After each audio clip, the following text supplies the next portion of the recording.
Good morning class. Next हम start करते हैं। देखो अभी प्रपोजिशन 4 अभी बाद में कराऊंगी, ठीक है। अब पहले हम 5 से स्टार्ट करते हैं। आपका पेज नंबर है 29, ठीक है। तो देखो मेरे पास प्रपोजिशन है if C is a linear एनकेडी code, ठीक है। कि अगर सी कोई भी लीनियर एनकेडी कोड है, मतलब एन लेंथ है, के डायमेंशन है, डी मिनिमम डिस्टेंस है, then so it is its equivalent code C dash, कि उसका सी डैश कोड भी सेम लेंथ, डायमेंशन और मिनिमम डिस्टेंस का होगा, ठीक है।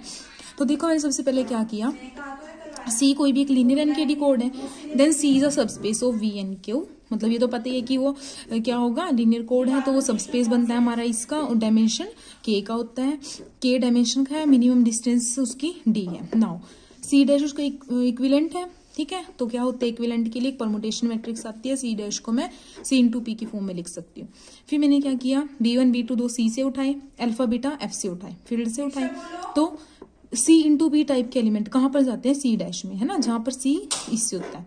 अब B1 इंटू अल्फा मतलब B1 into P and B2 into P किस में जाएंगे, सी डैश में, ये सेम डेफिनेशन से, एंड अल्फा बीटा जो मेरे फील्ड से है।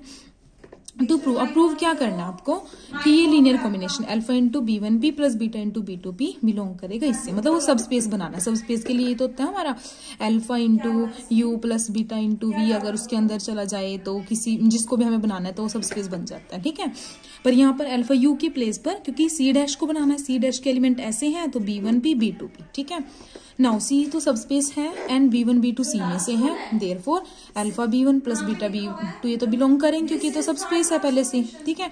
दिस इंप्लाइज अगर ये सी में से है तो पी के साथ मल्टीप्लाई करने पर किस में चले जाएंगे, सी डैश में, ठीक है। तो देखो नेक्स्ट क्या किया मैंने, अल्फा बाहर रख लिया, B1P और B2P, क्योंकि ये तो एलिमेंट है ना मेरी सी डैश के, तो ये इसके अंदर बिलोंग कर गए तो सब स्पेस बन गया। फर्स्ट पार्ट यहाँ से आ गया कि एन लेंथ का बन गया मेरे पास सब स्पेस, ठीक है। फिर डायमेंशन बनाने, डायमेंशन क्या है मेरे पास उसके, सी के तो मेरे पास के है, ठीक है। सी के है ना, तो देखो अब क्योंकि तो अगर उसके डायमेंशन के हैं तो क्या आएंगे, स्केलर्स आएंगे के जो फॉर्म करेंगे बेसिस, ठीक है। वी हैव B1P B2P ये सारे किस में जाएंगे, अब अगर B1 B2 B के सी में से है तो पी से मल्टीप्लाई करके किस में चले जाएंगे, सी डैश में, ठीक है। तो अब हमें प्रूव करना है कि सी डैश के डायमेंशन भी क्या होने चाहिए, के होने चाहिए। तो हमने क्या किया, स्केलर उठाए पहले फील्ड से, सच दैट हमने इनका एलिमेंट्स के साथ लीनियर कॉम्बिनेशन 0 के साथ उठाया। बेसिस बनाने हैं तो LI और स्पैन दोनों कंडीशन हमें प्रूव करनी है। LI के लिए मैं लीनियर कॉम्बिनेशन उठा के चली, ठीक है। अब P तो मेरे पास इन्वर्टिबल होती है तो P इनवर्स से मल्टीप्लाई करूंगी तो P इनवर्स आइडेंटिटी, यहाँ भी आइडेंटिटी, यहाँ भी आइडेंटिटी, तो क्या बचेगा, alpha 1 B1 alpha 2 B2 and so on alpha के B के, ठीक है।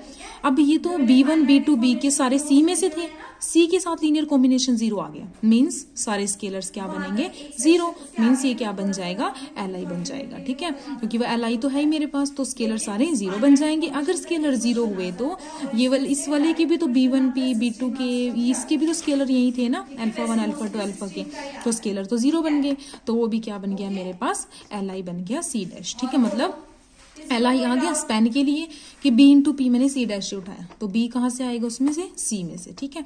बिकॉज B1 B2 B के स्पैन करते हैं, क्योंकि इसके तो के डायमेंशन उसके पहले ही बेसिस बन चुके थे C के, तो B को मैं क्या लिख सकती हूँ, स्केलर के लीनियर कॉम्बिनेशन की फॉर्म में।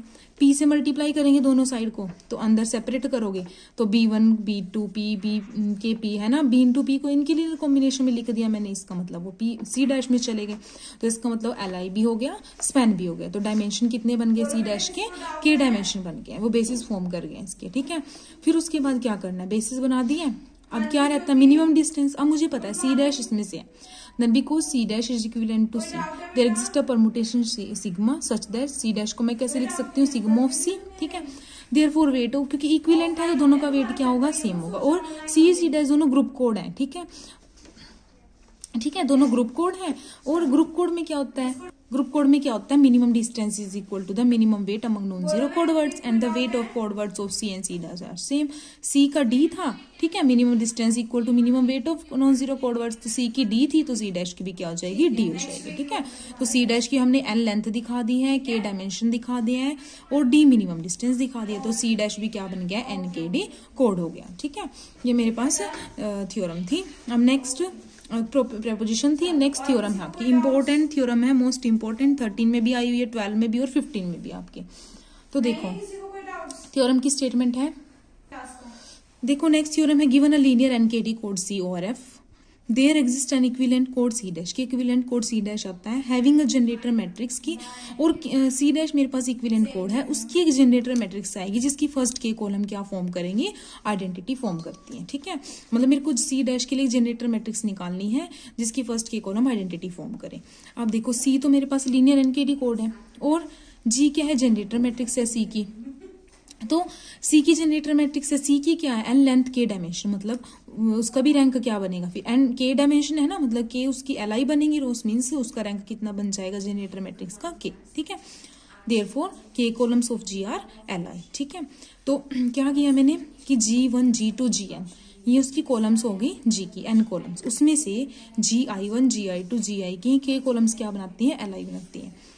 फिर मैंने क्या कि एक डिफाइन की permutation sigma on set this, ये पीछे भी आपने डिफाइन में किया है ना, सेम वही उठाइए। सिग्मा जे को मैं कैसे लिखती हूँ, IJ 1 to K, थी तक वेरी करेगी value. Let P be the corresponding permutation matrix, then PLJ क्या होता है 1 अगर L मेरा IJ हो गया, जीरो अदरवाइज, मतलब PIJ Jth पोजिशन 1 अदरवाइज सारे जीरो होंगे, जहां पर ये चीज और ये चीज सेम हो जाएगी वो 1 अदरवाइज जीरो। ठीक है, फिर 4J is equal to 1 to P, consider the matrix M। अब M कंसिडर किया है G into P की फॉर्म में, जी मेरा क्या है G1 G2 से Gn तक, P क्या होगा P1 1, पहले 1 को फिक्स किया और 1 2 से n तक वेरी करा दिया, फिर 2 को फिक्स किया 1 से n तक वेरी करा दिया, ऐसे ही मेरी P मैट्रिक्स हो गई। ठीक है, फिर क्या किया, इसको मल्टीप्लाई करेंगे, देखो इसको इससे मल्टीप्लाई कर रही हूँ, G1 P11 G2 P21, मतलब 1 तो फिक्स है ना, तो मैं कैसे लिख सकती हूँ समेशन ऑफ GJ PJ1। ठीक, मतलब ये चीज तो सेम है, G1 है यहाँ पर, G2 है तो ये भी 2 है, Gn है तो ये भी n है, ये फिक्स है, तो GJ और PJ1। ठीक है, ऐसे नेक्स्ट में जब इसको इस वाले से करेंगे तो G1 P12 G2 P22,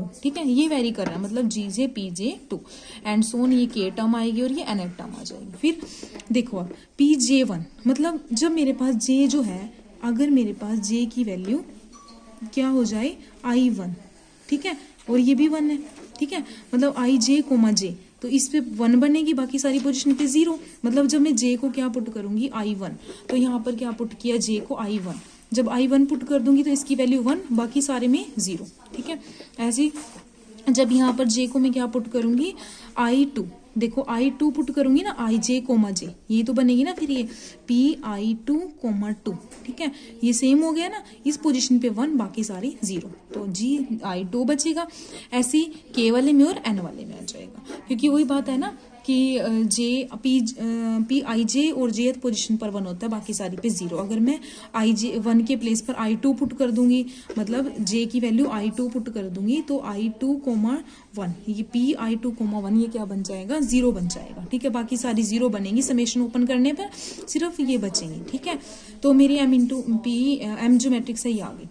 फिर क्या किया, C dash with the code of length n with M as generator matrix. ठीक है, C डैश मैंने क्या किया, कोड उठाया n लेंथ का, M उसकी क्या है जनरेटर में, ये मैंने मैट्रिक्स कंसीडर कर ली कि C डैश की है। ठीक है, देन नाउ हमने क्या किया, C डैश क्या है मेरे पास, किस टाइप का होता है, A इंटू M टाइप का, क्योंकि M उसकी जनरेटर मैट्रिक्स है, तो A इंटू F टाइप के एलिमेंट ही आएंगे ना उसमें, सच दैट A मेरा इस वेक्टर स्पेस से आएगा।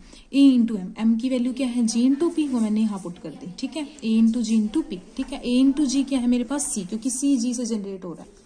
ठीक है, A इंटू जी को मैं C लिख सकती हूँ, क्योंकि C तो मेरा G से जनरेट हो रहा है, C को तो A इंटू जी लिख ही सकती हूँ ना, तो ये आ गया, मतलब C डैश क्या है, इक्विवेलेंट है C के, क्योंकि C डैश मेरा किस फॉर्म में आ गया, C इंटू P, जहाँ P परमुटेशन मैट्रिक्स तो है, तो C क्या बन गया, इक्विवेलेंट हो गया C की।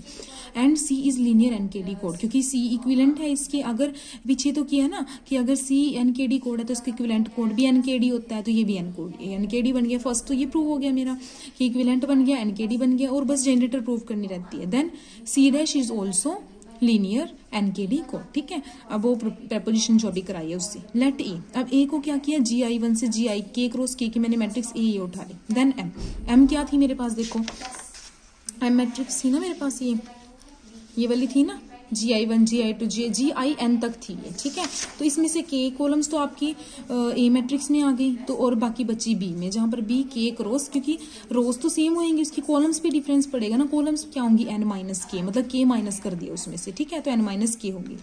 एंड जो मेरे पास क्या है मैट्रिक्स मैट्रिक्स है हमारे पास ये, ठीक है, बिकॉज कॉलम्स ऑफ ए, अब मुझे ए तो पता है, ये तो एल आई फॉर्म कर रही थी कि कॉलम्स तो मेरे पास, therefore A is non singular, L I है तो नॉन सिंगुलर होंगी, और स्क्वायर मैट्रिक्स है नॉन सिंगुलर और स्क्वायर मैट्रिक्स होगी ऑर्डर के की, सो उसका नॉन सिंगुलर है तो इनवर्स एग्जिस्ट करेगा, ऑल्सो उसका इनवर्स भी नॉन सिंगुलर होगा। एंड इसको मैंने क्या किया, ए इनवर्स से मल्टीप्लाई, इसको अंदर ले गए, ये आइडेंटिटी बन गई के उसकी, क्योंकि ये ए की थी ना, तो आइडेंटिटी के की बनेगी। मीन्स मेरे पास जो है ए इनवर्स एम है, एक ऐसी मैट्रिक्स बन गई जिसकी के कॉलम आइडेंटिटी बन रही है, पर वो सी डैश के लिए जनरेटर बनेगी या नहीं बनेगी, आप पीछे से ही देखोगे, उसमें पीछे हमने रिजल्ट किया हुआ है। देखो हमने थर्ड प्रपोजिशन जो की थी कि सी कोई लीनियर एनकोडिकोड है विद जनरेटर मैट्रिक्स जी है, ए कोई नॉन सिंगुलर मैट्रिक्स है ऑर्डर के की, देन ए इंटू जी भी क्या बनती है, जनरेटर मैट्रिक्स बनती है सी के लिए। तो वही कंसेप्ट यहाँ यूज हुआ है कि मेरे पास ए इनवर्स कोई भी नॉन सिंगुलर आ गई है, एम सी डैश की जनरेटर मैट्रिक्स सी, तो ए इनवर्स एम भी क्या बनेगी, उसकी जनरेटर मैट्रिक्स, ठीक है। तो ये मेरे पास प्रूव हो गया कि ए इनवर्स एम जो है सी डैश की जनरेटर मैट्रिक्स बन गई, जिसकी के कॉलम्स क्या बना रही है, आइडेंटिटी बना रही है, ठीक है।